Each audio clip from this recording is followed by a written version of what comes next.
Hello everyone और आप सभी के स्वागत है द मिस्टीरियस वर्ल्ड में, जहां आज का ये वीडियो देखने के बाद आप लोग सोचने पे मजबूर हो जाएंगे कि इस यूनिवर्स के बारे में हम लोग कितना कम जानते हैं। क्योंकि रिसर्चर्स को एक ऐसे डिस्क गैलेक्सी के बारे में पता चला है जो कि गैलेक्सीज के फॉर्मेशंस के सभी थ्योरीज को गलत साबित करता है। तो अगर आप भी जानना चाहते हैं उस गैलेक्सी के बारे में तो वीडियो को एंड तक ज़रूर देखिएगा, और चैनल पर अगर आप पहली बार आए हैं तो चैनल को सब्सक्राइब करके नोटिफिकेशन बेल को ऑन कर लीजिए ताकि आप आने वाले वीडियोस को मिस ना कर पाएँ। उस डिस्क गैलेक्सी के बारे में बात करने से पहले यूनिवर्स के कुछ बेसिक्स को जान लेते हैं, क्योंकि बहुत लोग ऐसे होते हैं जो कि कंफ्यूज हो जाते हैं सोलर सिस्टम और गैलेक्सी के बीच। तो सोलर सिस्टम और गैलेक्सी के बीच का उस कंफ्यूजन को दूर करते हैं सबसे पहले। तो एक सोलर सिस्टम वो होता है जिसमें एक सन हो और बहुत सारे प्लैनेट्स जो कि उस सन के अराउंड रिवॉल्व कर रहे हों। जैसे हमारे सोलर सिस्टम में सन है, उसके बाद मर्क्यूरी, वेनस, अर्थ, मार्स, जुपिटर, सैटर्न, यूरेनस और नेपच्यून, ये 8 प्लैनेट्स है। उसके अलावा कुछ स्टार्स हैं, कॉमेट्स, एस्टेरॉइड्स, मीटेरॉइड्स। तो ये हुआ एक पूरा सोलर सिस्टम। वहीं एक गैलेक्सी वो होता है जिसमें मिलियंस ऑफ स्टार्स हो सकते हैं और बहुत सारे प्लैनेट्स, और उस गैलेक्सी के अंदर ही बहुत सारे सोलर सिस्टम्स हो सकते हैं।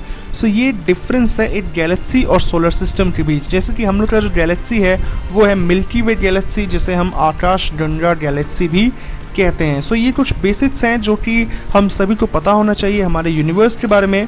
अब आगे बढ़ते हैं कि डिस्क गैलेक्सी क्या होता है, क्योंकि जो गैलेक्सी डिस्कवर्ड हुआ है वो डिस्क गैलेक्सी है।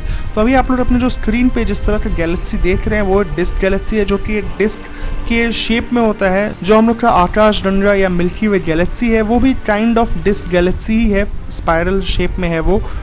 सो एक डिस्क गैलेक्सी देखने में ऐसा ही होता है, और एक डिस्क गैलेक्सी को फॉर्म होने में काफ़ी लंबा समय लगता है, क्योंकि बहुत सारे कॉलिशंस के बाद जाके डिस्क गैलेक्सी फॉर्म होता है। तो चलिए अब बात करते हैं उस नए डिस्क गैलेक्सी के बारे में जो कि रिसर्चर्स ने डिस्कवर किया है। तो उस नए डिस्क गैलेक्सी की कुछ डिटेल्स के बारे में बात करूं तो उसका नाम रखा गया है DLA 0817G। लेकिन आप लोग को इतना बड़ा नाम याद रखने का ज़रूरत नहीं है, क्योंकि उस गैलेक्सी का एक निकनेम भी है और वो है वुल्फ डिस्क। तो ये थोड़ा याद रखना ज़्यादा आसान है।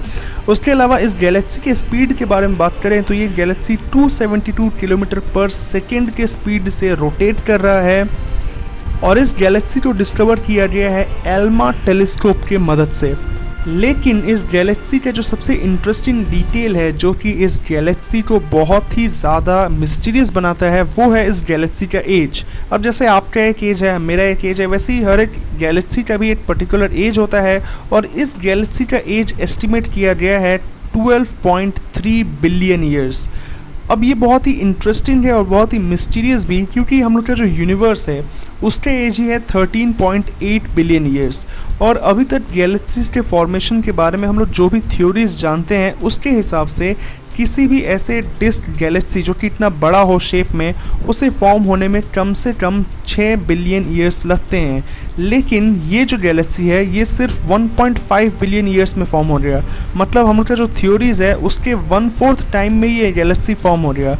तो क्या इसका मतलब है कि गैलेक्सी फॉर्मेशन और इस यूनिवर्स फॉर्मेशन के बारे में हम लोग का थ्योरीज गलत है? ये कहीं ना कहीं बिग बैंग थ्योरी के ऊपर भी एक सवाल उठाता है। आप लोग का क्या मानना है इस बारे में मुझे कमेंट करके ज़रूर बताइएगा। और आप लोग क्या चाहते हैं कि बिग बैंग थ्योरी और गैलेक्सी फॉर्मेशन के थ्योरीज के ऊपर मैं वीडियो बनाऊं या नहीं, वो भी मुझे कमेंट करके बताइए। अभी के लिए इस वीडियो में इतना ही। अगर आपको वीडियो पसंद आया हो तो वीडियो को लाइक कीजिए, और चैनल पर अगर आप पहली बार आए हैं तो चैनल को सब्सक्राइब करके नोटिफिकेशन बेल को भी ऑन कर लीजिए, ताकि जब भी मैं अगले बार ऐसा कोई इन्फॉर्मेटिव वीडियो अपलोड करूँ तो आपके पास उसका नोटिफिकेशन सबसे पहले पहुँच जाए।